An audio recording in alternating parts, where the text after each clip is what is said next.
Tu es rempli de connaissances de versets bibliques, mais ta vie ne change pas. Les versets bibliques ne vont jamais changer la vie de quelqu'un.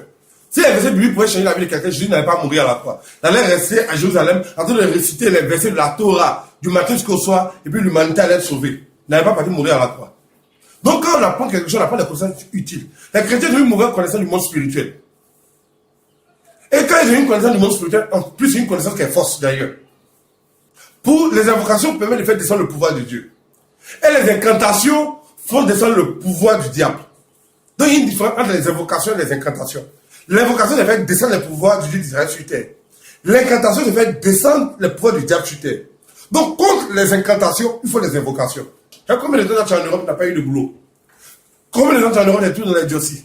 Tu as combien de temps en Europe et puis tu n'as même pas encore eu des papiers? Et vous savez très bien que l'obtention des papiers en Europe est très compliquée. Quand on apprend quelque chose concernant la Bible, ce sont des connaissances utiles. Si tout de suite, pendant que je suis en train de vous parler, je vous dis que, bon, Jésus a eu 12 apôtres. Ok, c'est vrai. Jésus a prêché l'évangile à Galilée. C'est vrai. Les apôtres ont évangélisé le monde. C'est vrai. Bon, toutes ces informations vraies que je vous ai données, en quoi ça change la situation dans laquelle tu es? Le fait que tu sais que Jésus a eu 12 apôtres, ça peut être ta maison? Non. Le fait que tu sais que Jésus est mort et il est ressuscité, ça te donne les papiers? Non. Le fait que Jésus a guéri des malades, ça te guérit de ton infection? Non. Donc, à quoi ça te sert d'avoir des connaissances bibliques qui te sont absolument inutiles? Une fois Pierre s'arrête devant Jésus, il dit, mais Seigneur, c'est vrai que moi je suis juif. Moi j'ai prié depuis que je suis petit. Mais dis-moi Seigneur, comment devons-nous prier? Et c'est là que Jésus va lui répondre. Quand vous priez, dites, notre Père qui est aux cieux, que ton nom soit sanctifié, que ton règne vienne, que ta volonté soit faite sur la terre comme au ciel. Donc là, Jésus vient d'apprendre une connaissance utile à Pierre. Je vais vous expliquer le processus de délivrance, comment ça se passe. Il y a un démon qui peut être dans la vie de quelqu'un. Là, il s'agit des démons. Après, je vais vous expliquer pour les sorciers. Pour un démon, le démon est dans la vie de quelqu'un. Donc, on chasse le démon.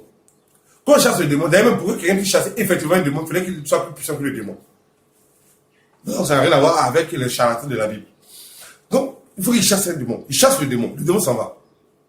Mais la Bible dit que lorsqu'un démon sort d'un corps, il va dans les lieux arides, il s'en prend 7 démons plus puissants que lui.